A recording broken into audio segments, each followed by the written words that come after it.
Good evening, everyone. Welcome back to my channel. I know it has been a long time.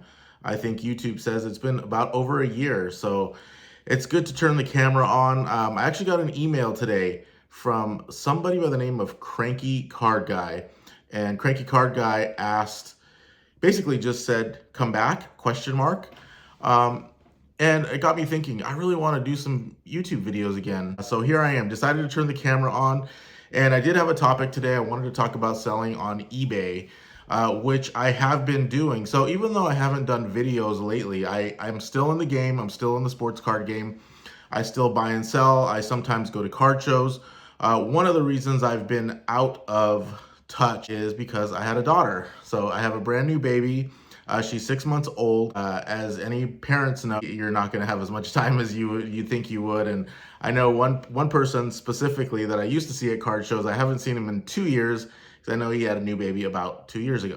I wouldn't trade it for the world. It is and nobody can explain, nobody can describe what it's like to be a parent for the first time. So with that said, I haven't really had time to make videos either, but I'm back. I wanted to do a video on, the topic is selling on eBay, which is a lot of what I've been doing lately. Being at home, that's pretty much all I can do is buy and sell on eBay. I wanted to go over when to sell cards, which is something that I've been doing pretty regularly. And one of the things, if you want to sell cards on eBay, you have to price correctly. That's the first thing. And by that, I mean, you want to kind of be around comps. Comps are moving all the time, especially on cards that are pretty regularly traded. For example, Shohei Ohtani lately. If you happen to have his Topps Chrome, his Bowman, his Topps Paper, whatever cards you might have, the more commonly traded ones, those get traded all the time and the prices fluctuate all the time. With the news of his signing with the Los Angeles Dodgers, my team, his cards have spiked again. And luckily, I got an order back from PSA just in time to sell some of those cards. So I'm going to go over a couple of those examples as well. So you kind of want to be around comps, and you want to be around comps in the moment because the comps do move.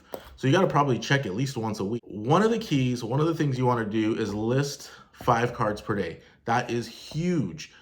It's huge for the eBay algorithm.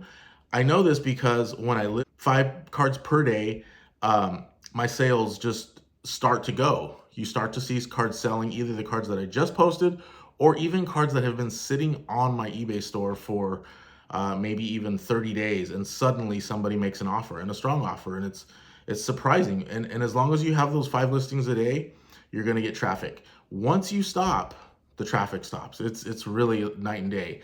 So that's my first bit of advice. Make sure you list 5 cards a day. Now you might say, well, am I going to run out of cards? Well, first of all, you shouldn't, because there are probably at least a billion cards in the world. So of those billion cards, and I'm just exaggerating, I don't know how many cards there are exactly in the world, but I know that there's hundreds of millions, and you could go to any card show near where you live and pick up thousands of cards if you want for very cheap, probably even cheaper than a dollar. And you can just list 5 of those a day. So it's really not that hard. The other thing, though, is I want to talk about when you price your cards correctly. So let's say you look up the comp and you price a card. Now you're going to get offers on that card, most likely, because of where it's priced. If you price it too high, you may not, because people may just think they don't want to deal with you. If you're priced, for example, if a Shohei Ohtani is going for $100 and you price it at 200, people may just think, well, I don't really want to deal with that guy. He's too over market. Even if I offer him comps, he's probably going to turn me down because he's already $100 over comps. So I think that's the thought process. At least that's just what my gut feeling is.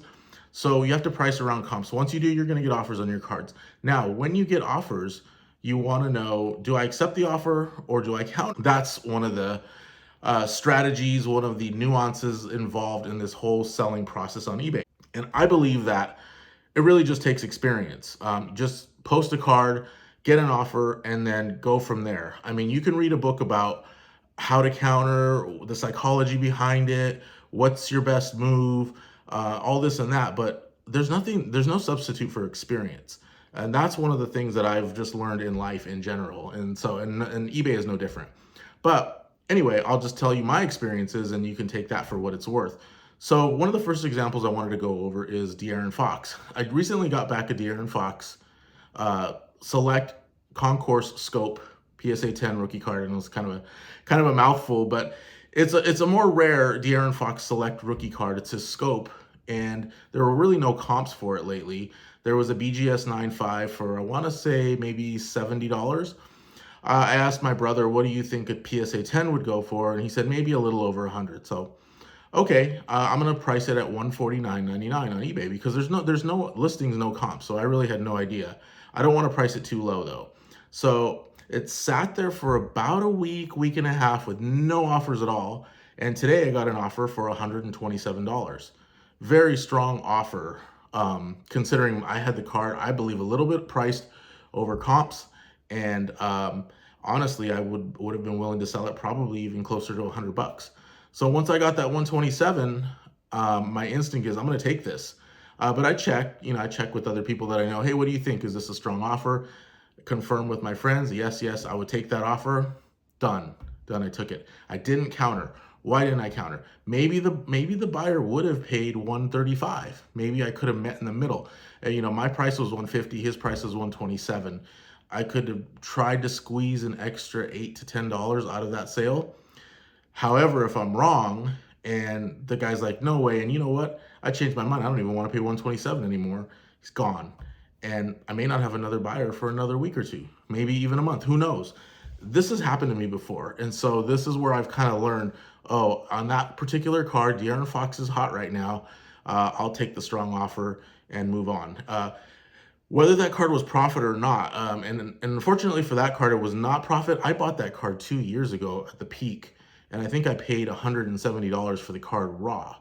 So I did lose money on it, but when you consider prices 2 years ago, it actually wasn't that bad of a loss. I still got 127. I paid the $20 for grading, and I still recouped most of my money out of that card.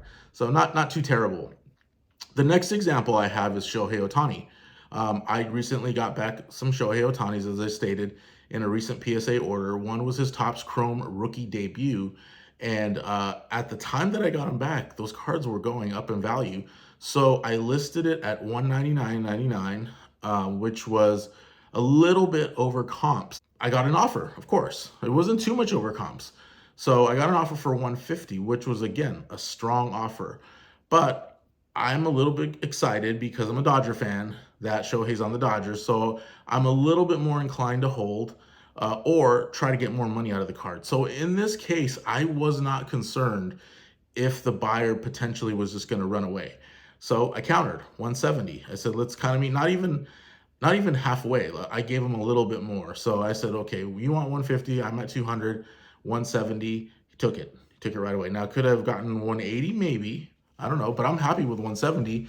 And as it turns out, a week later, the card went down in value, probably by about $50. So it's a good thing I took it. Just worked out. Or I could have been stuck with the card, and the card could have gone down in value because I was willing to hold. I did kind of luck out in that sense. But my point is that I didn't mind holding the card because I do believe that the card will actually go back up in value once we get closer to baseball season, once the hype of Shohei Ohtani on the Dodgers really starts to take effect. They just signed another pitcher. So I think there's going to be a lot of hype for the Dodgers, which is a different kind of hype than they've had in the past. Having these two new stars on the team, it's LA. They're going to play it up as much as possible. So I'm pretty excited for that and for the hype there. The other example I had, Corey Seager, Topps Chrome. I bought this card on Star Stock very cheap.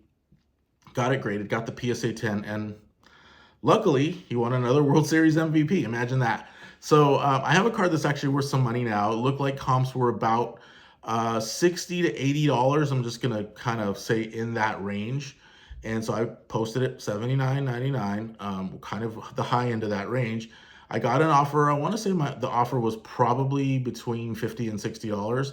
So I did counter. I countered a little bit because, again, I felt like it was a liquid card. I felt like another buyer might come along quickly if this buyer ran away. So I think I countered. At some point, we ended up at 65 and the buyer took it. So I did counter one time to get a little bit more money out of that sale. The only reason I did that is because I felt like the card was liquid. if one buyer passes, there's going to be another one. So I think it was just more about the demand for the card and the amount of sales. I felt pretty confident that I could move it sooner rather than later, as opposed to De'Aaron Fox, where there hadn't been any recent sales for that scope. So I didn't know if, and it had been sitting for a week and a half on my page with no offers whatsoever. So because of that infrequent activity, once I got a strong offer, I took it. If I have something that's a little bit more liquid, and I guess you could say the Shohei Ohtani was the same way, the Topps Chrome rookie debut, even if the buyer ran at 170, there was probably going to be more offers coming along the next day or the following day. So those are kind of my thought processes on when to, when to take the initial offer, how to price my cards, when to counter. In some cases, I'm willing to lose money. If I overpaid for the card, that's my bad, and now I just have to recoup as much cost as possible. If I'm in the profit mode and I have a little bit of room, then I'm in a good position and I can give a little bit more. But I'm still kind of playing the game though. Even though on my Ohtani I was big time in profit.